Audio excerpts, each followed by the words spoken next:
What's up, bookworm? So yesterday morning I finished Tom Clavin's The Last Outlaws, and I'm going to give this one a 10 out of 10. So the way I do my ratings is if it's fiction, I do out of 5 stars, and if it's nonfiction, I do out of 10. Tom Clavin's The Last Outlaws is definitely a 10 out of 10. Now, I haven't read a nonfiction book in like a year and a half. I've been focused mainly on fantasy fiction. And this was a breath of fresh air. I'm telling you guys, I've jumped into this book. It didn't take me long to get through it. It's got a lot of really good history about the Dawn Gang and a lot of history about the area I live in and all these other places and people. It's got a lot of really good details about the James Younger Gang, about some of the towns around our area like Coffeyville, Kansas, like Kingfisher, Oklahoma, about the Cherokee area.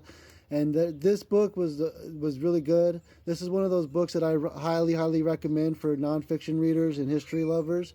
And if you love like the outlaw era from like the 1840s all the way up to the early 1900s, this is definitely the type of book I would recommend for you guys.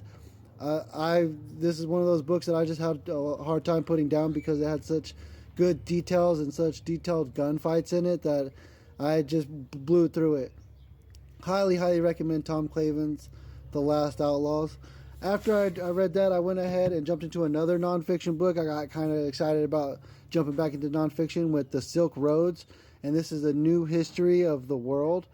And I'm like, 50 pages into this book already, and I've already learned a lot, and I absolutely have enjoyed reading this book so far. It's got a lot of good details and history about the Middle East and that area. So I'll keep you guys updated on how that goes. So for now, Tom Clavin's The Last Outlaws, 10 out of 10. Let's get out there and carpe some librum, bookworms.